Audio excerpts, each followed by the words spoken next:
Welcome back, everybody. This is Eric here with Iraq Veteran 8888. Today, I want to talk a little bit about Palantir. Okay, this has been something that's been floating around a little bit, and I'm sure some of you have seen some information about the current administration and their intent to use this, software service called Palantir. And so, basically, what it is an AI and machine learning software protocol, so to speak.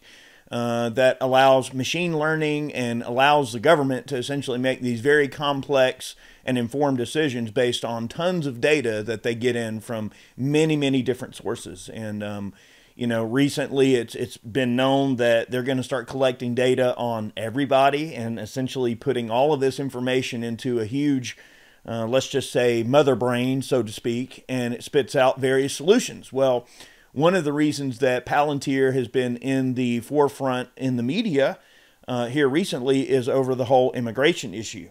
And, they're saying, well, we're going to use this crazy sort of God computer, essentially, to, track down illegal immigrants and send ICE after them to round them up and bring them in for questioning and or deportation or whatever, what have you, right? And there's a lot of people on, many sides of the aisle, but particularly the right side of the aisle, who say, well, this Palantir thing is a great idea because, we voted for Trump in order to see it through that these illegals are deported, right? That was a huge part of Trump's, platform, was to run on deportation, and he's obviously going with it full swing. You see all the stuff that's going on in LA with the riots and looting and all this sort of stuff, and protests, as you will. Some of it is peaceful, but most of it's not. So you see that there is a lot of opposition to the idea of deporting people, regardless of what their status may be, and that's fine. People have a right to an opinion, but most of the people on the right tend to view the situation with immigration as being a hot button topic, that they voted for Trump for that purpose, is to get all these deportations going. So, of course, they're going to obviously like the idea of something like Palantir because it allows, them to easily track down people using all of this data and everything like that. Well, we remember early on when Edward Snowden, blew the whistle, right, on a lot of the things that our government was doing, the NSA and all of this snooping. Now, they were doing these things for a long time without any actual permission to do so. But of course, things like the Patriot Act and a few other things gave them the ability to legally snoop on Americans, without any sort of a warrant or any sort of, any sort of oversight at all. So what Palantir essentially does, now you look at, let's switch gears for a moment and talk a little bit about Twitter and X and Grok and this AI stuff that's out there. Now there's various AI suites that, generate everything from media content to answers. You can essentially treat it like Google and say, hey, based on these very strict criteria, I have a question of such and such, and Grok will generally give you a pretty good, well-rounded answer depending on the subject matter. But essentially what is happening is it's machine learning. So X is not only providing, let's just say, a service by having something like an AI suite that is essentially just every answer you could ever want. It also keeps track of what people are asking about the most, what questions people are asking, what sort of information is being fed into this thing. And when you have something as powerful as Grok and AI, essentially what happens is you have these machines that are learning the entire bosom of human consciousness, the entire bosom of human thought and human emotion, and what makes us angry and what makes us happy and everything in between. So when you have all of the physical data of a person, their social media information, their phone logs, their text message scripts, yes, they have it. Your email scripts, every email you've ever sent, every text message you've ever had, every voicemail you've ever sent, everything you've ever said within earshot of a phone, everything you've ever done within, eyeshot of a camera on your phone or other devices within your household, right?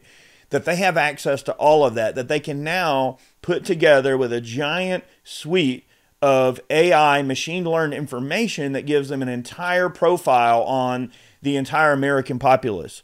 So what does this all mean? Why does this matter? Well, hey, Eric, you're a gun channel. Why are you talking about this? Because it is very well intertwined with your rights and search and seizure and illegal snooping. And, this is just one more area that we're giving the government some, part of control, right? What happens? There's some disaster or some situation that presents itself. And then what happens? Big Brother comes in with a solution. Oh, I have the solution. Here's this Palantir, software that we can now use to track down these evil illegals, right, that we have to round up. But what is going to happen when the pendulum swings in the other direction and you become the new undesirable? What if the undesirable becomes gun owners?